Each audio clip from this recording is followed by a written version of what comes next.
우리에게 주신 하나님 말씀 계속해서 마가복음입니다.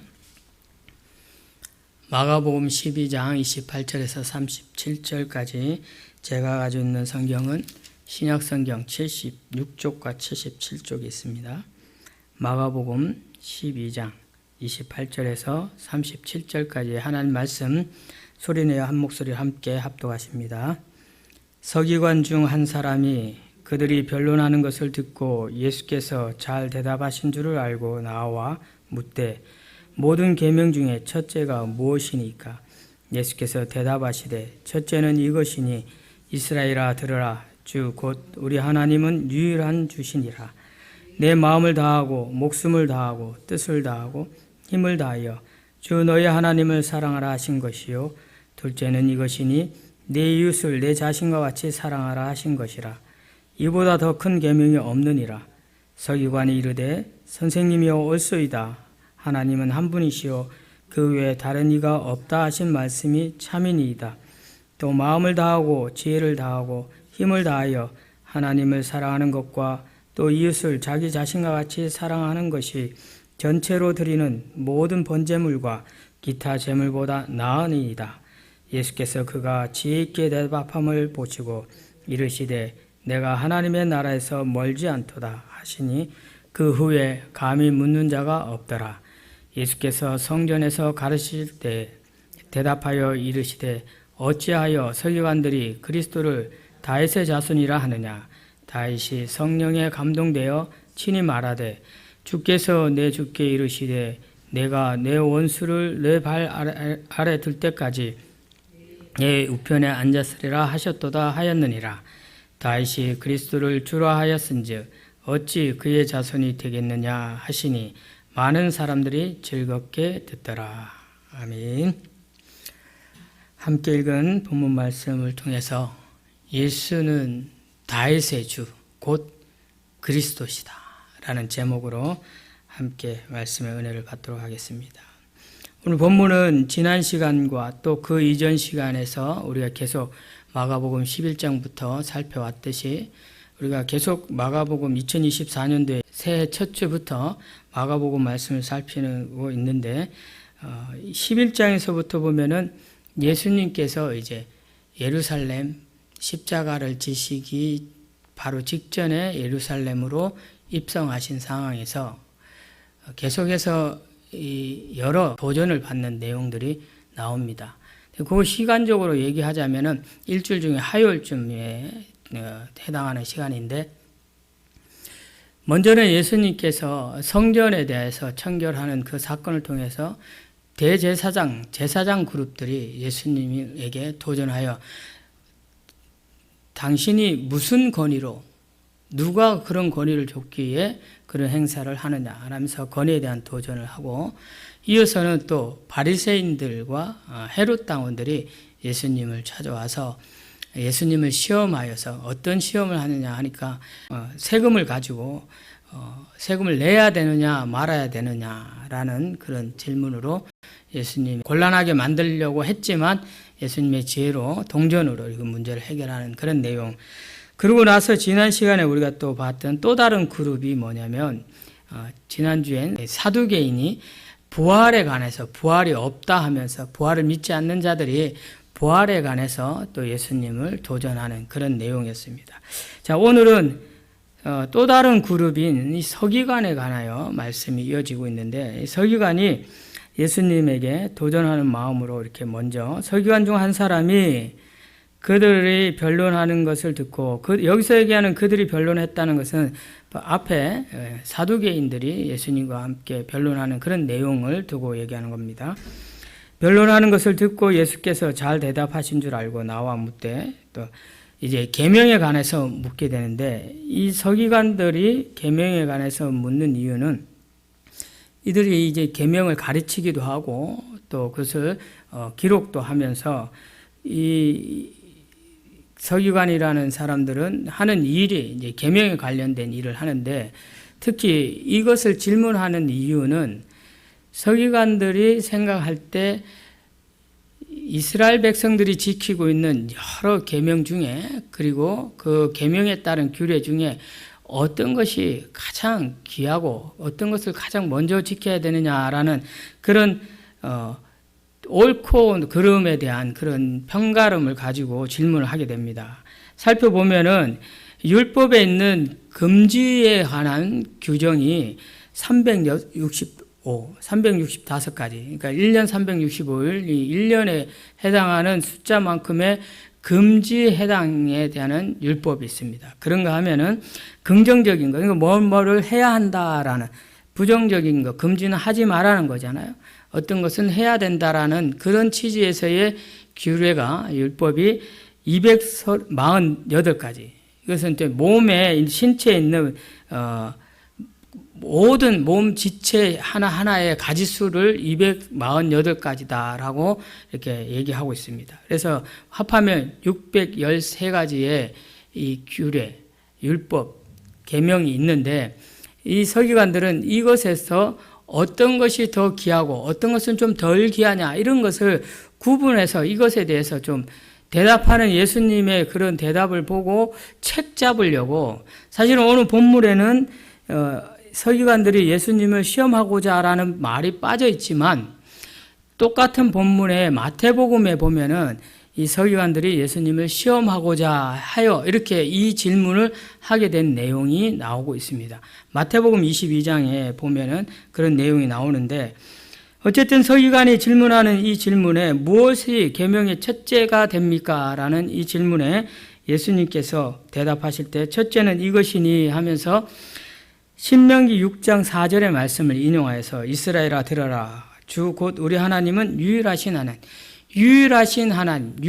하나님에 대해서 말씀하시며 그 하나님에게 신명기의 말씀대로 구약 성경을 이 서기관들이 가지고 계명을 옳고 그름에 대해서 중하고 덜 중하고에 대해서 이렇게 따지고자 묻고 있으니까 예수님도 말씀을 가지고 말씀으로 이렇게 설명을 합니다. 그래 신명기 말씀을 가지고 유일하신 하나님에게 그 말씀의 기록대로 내 몸과 마음과 뜻을 다하여 주 너의 하나님을 사랑하라 이 말씀으로 그것이 첫째 계명인데 이어서 둘째는 이것이니 내 이웃을 내 자신과 같이 사랑하라 이 말씀을 서기관들에게 말씀하고 있습니다.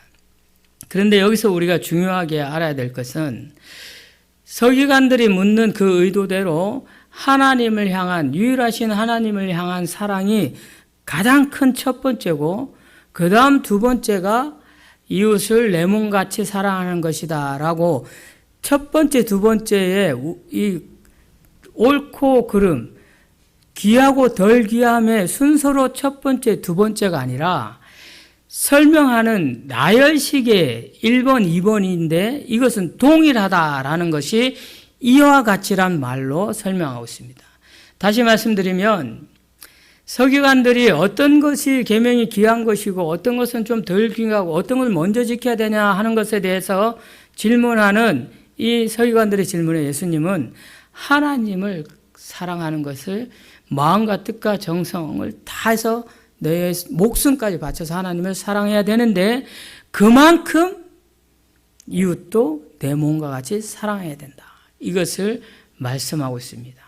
그래서 이것은 어떤 표현으로 얘기하는 거냐면 우리가 늘 성경 공부할 때 항상 제가 강조해서 말씀을 드렸습니다만은 이것은 1번, 2번, 먼저, 그 다음 이런 순서적인 얘기가 아니라 같은 비중으로 갔대 이 일이 이루어질 수 있는 흐름의 방향이 하나님 사랑이 돼야 하나님을 향한 진정한 사랑이 일어나야 그 사랑이 이웃을 향해서 흘러갈 수 있다라는 것입니다.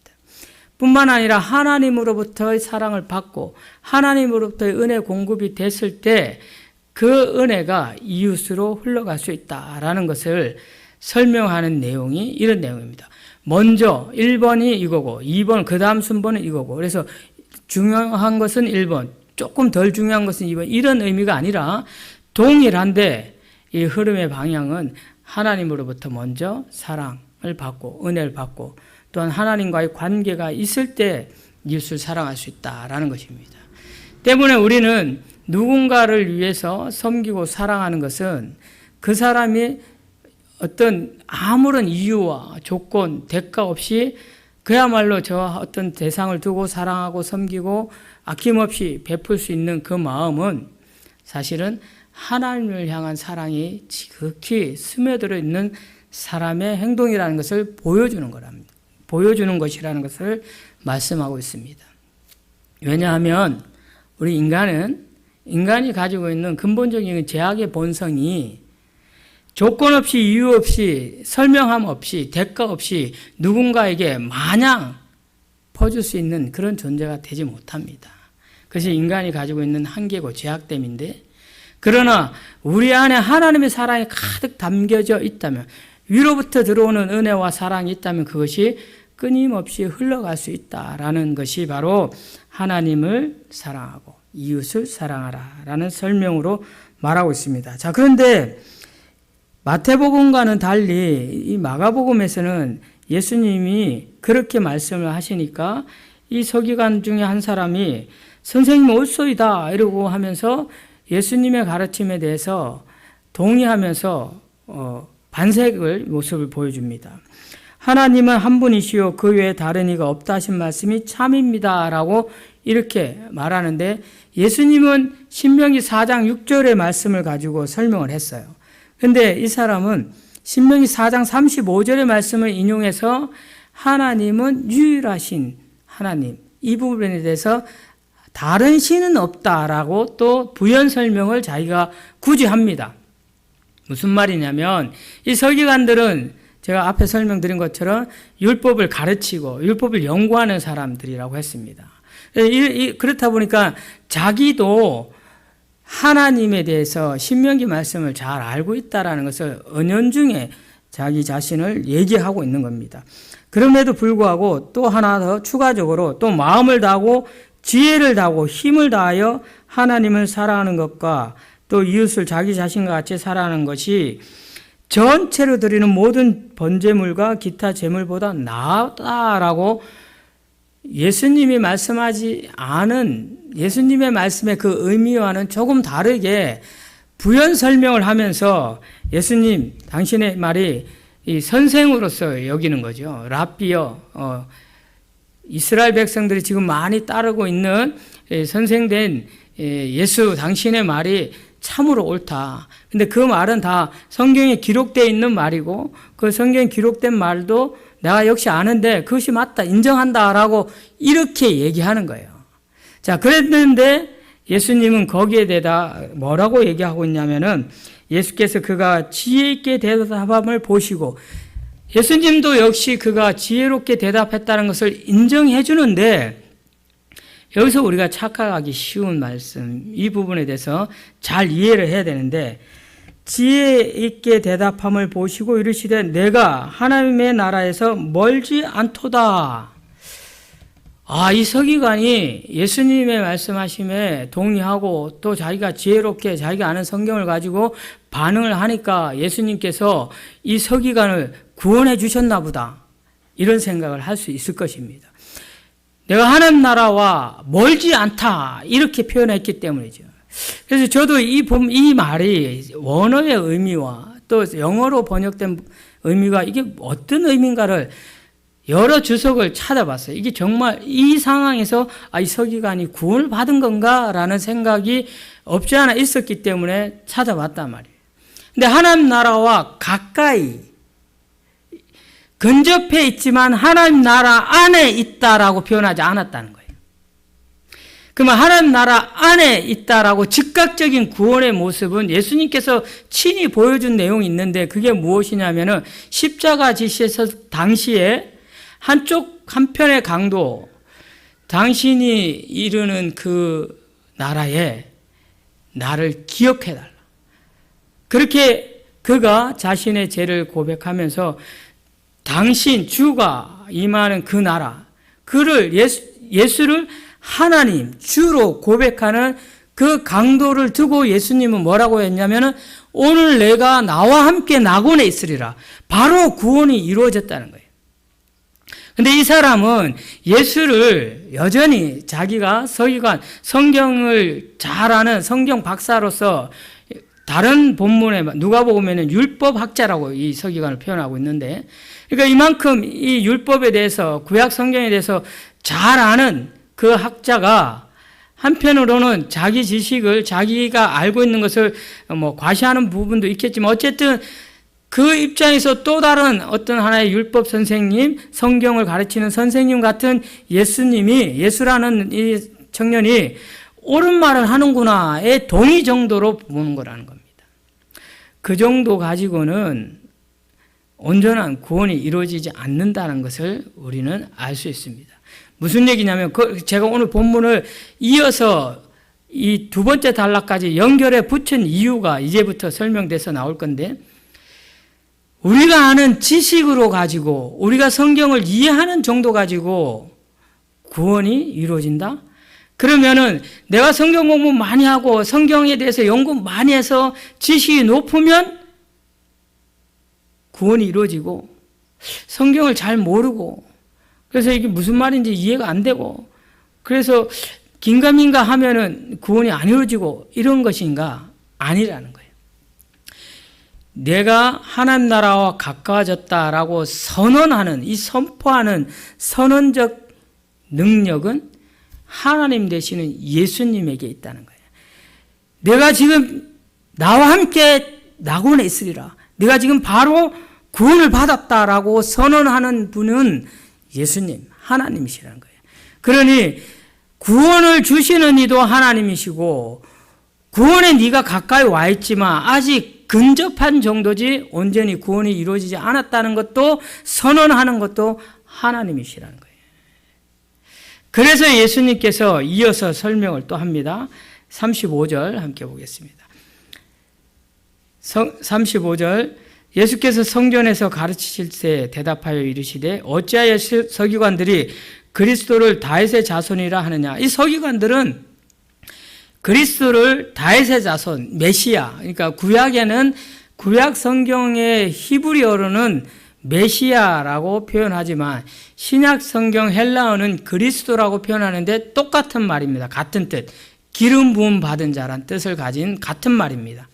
그래서 구약 성경의 메시아는 다윗의 자손으로 올 것이다 라고 예언되어 있다. 서기관들은 그렇게 이해를 하는 거예요.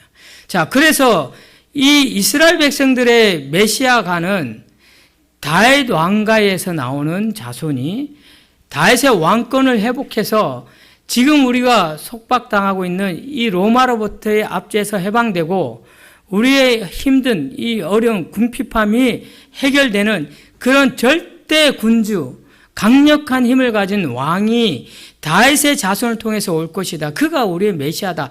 이런 메시아관을 가지고 있는 겁니다. 자, 그래서 이 서기관들은 늘 주장하기를 다윗의 자손이, 그리스도는 다윗의 자손이다라고 표현하는 거예요. 그러면 이 다윗의 자손으로 표현하면은 어떤 일이 일어나냐면은, 그리스도가 다윗의 자손이다라면은 혈통 안에 갇힌 그리스도가 되는 거예요. 그러나 우리 주님은 혈통 안에 갇힐 수가 없어요. 어떤 한 계보를 통해서만 한정된, 이게 혈통 안에 갇혀져 있다는 것은 또 뭘 얘기하냐면은 이스라엘 백성에게만 그리스도가 되는 거예요.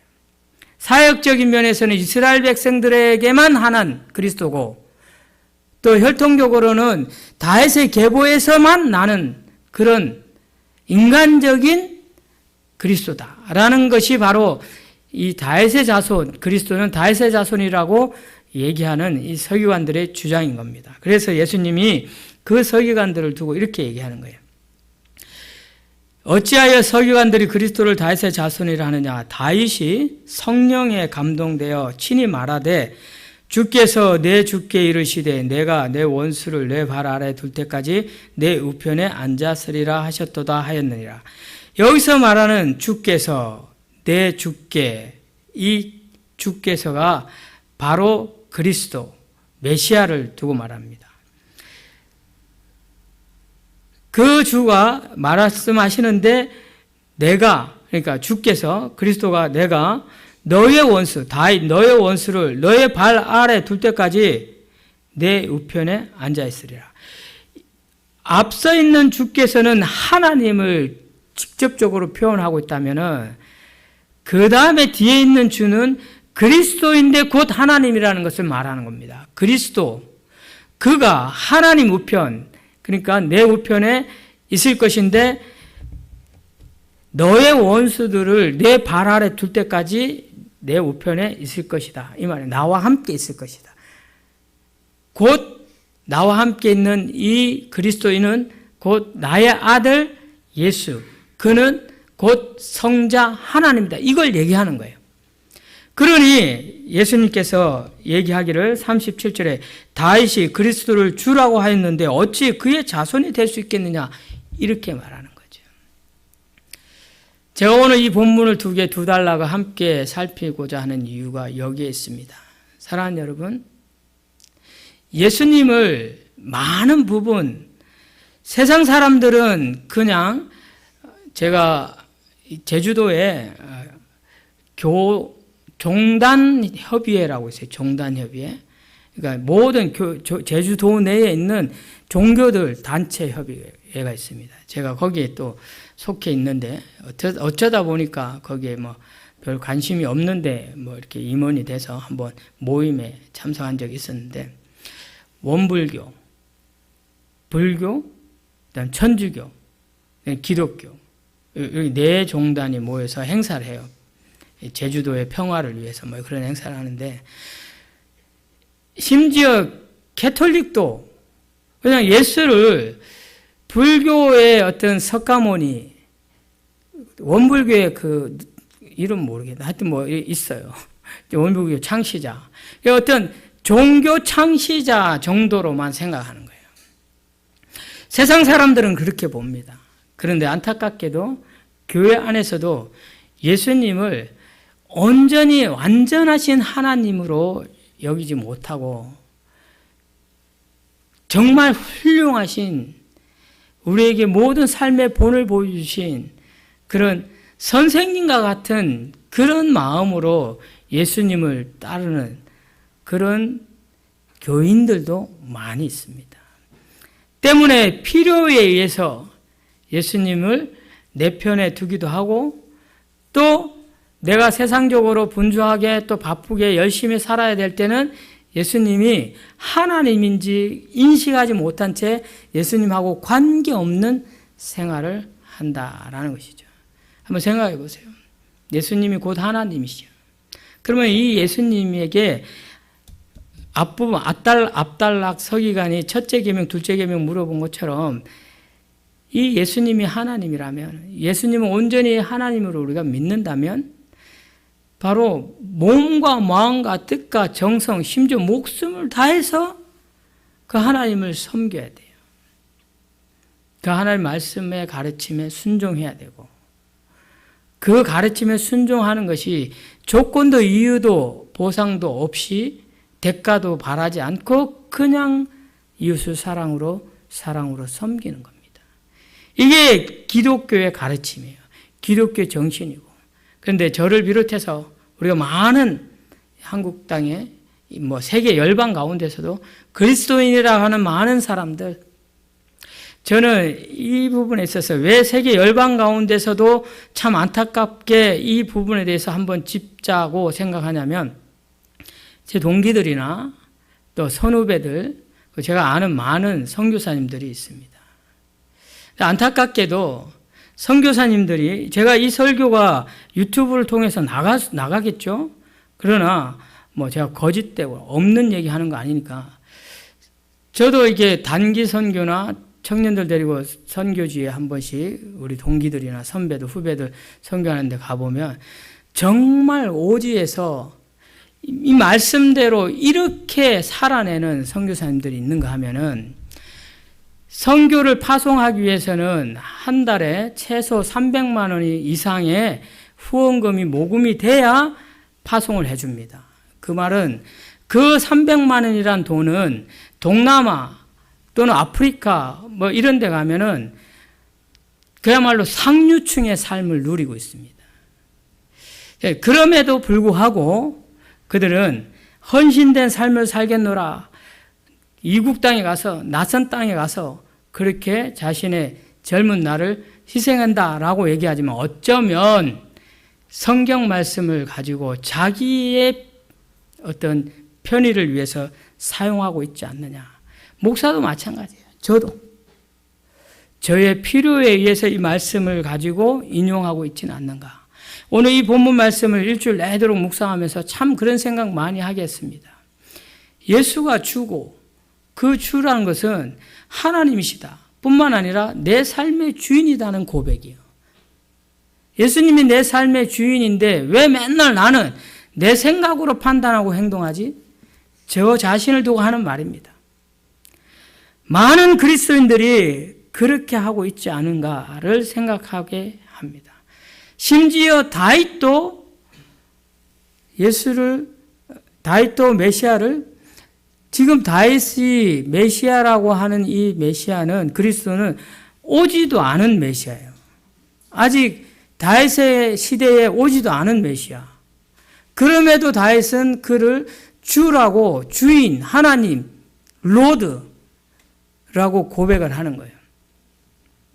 그럼 다윗은 늘 그랬느냐? 그렇지 못한 모습이 우리가 있었음을 더 잘 알잖아요. 그런데 이 다윗이 그리스도 메시아를 주라고 고백하는 계기가 있습니다. 오늘 본문에도 그 내용이 나오고 이 본문은 시편 110편을 인용한 내용인데 그 시편에도 나오는데 다윗이 어떻게 해요? 성령의 감동이 돼요.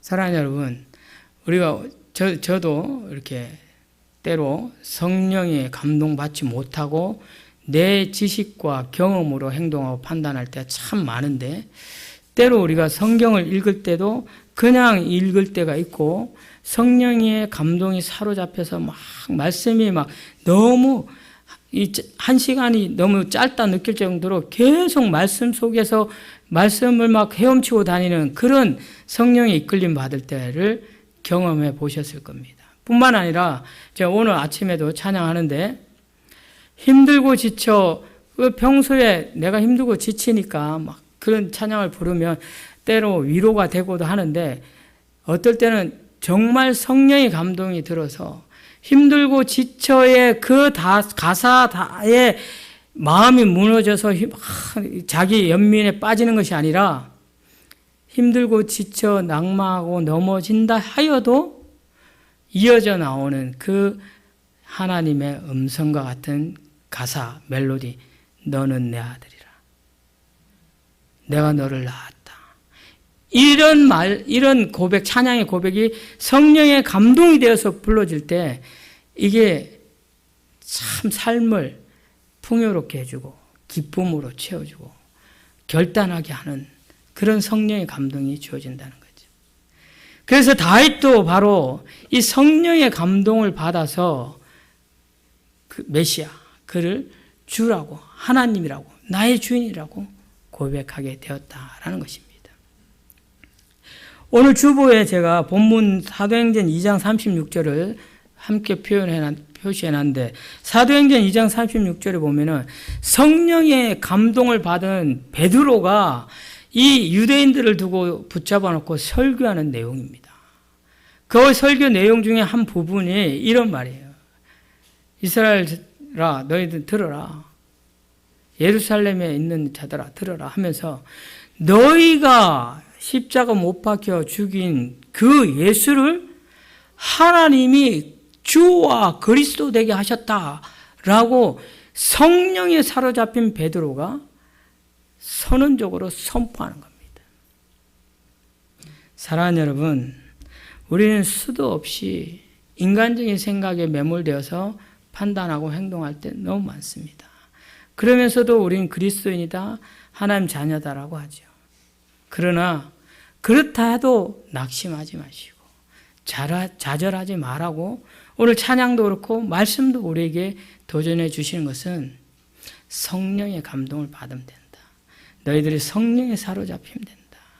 성령 충만을 구하고 성령으로 살아내면 때로 나의 육신의 소욕대로 재성의 옛모습으로 회개하여 그렇게 살려고 몸부림치는 모습도 드러나지만 그럼에도 성령의 감동이 주어질 때는 또 주님을 나의 주님으로 고백하며 그 주님으로 인하여 기뻐하고 감격하며 힘을 내며 또 살아내고 견뎌낼 수 있다라는 것입니다.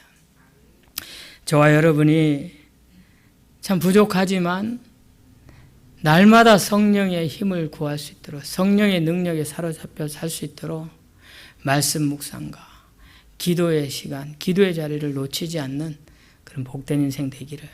그래서 정말 이 성령의 감동에 힘입어 예수는 나의 주, 나의 하나님, 내 삶의 주인, 우리 가정의 주인이시다 라고 고백할 줄 아는 그런 멋진 믿음의 사람들 될 수 있기를 주의 이름으로 축원합니다.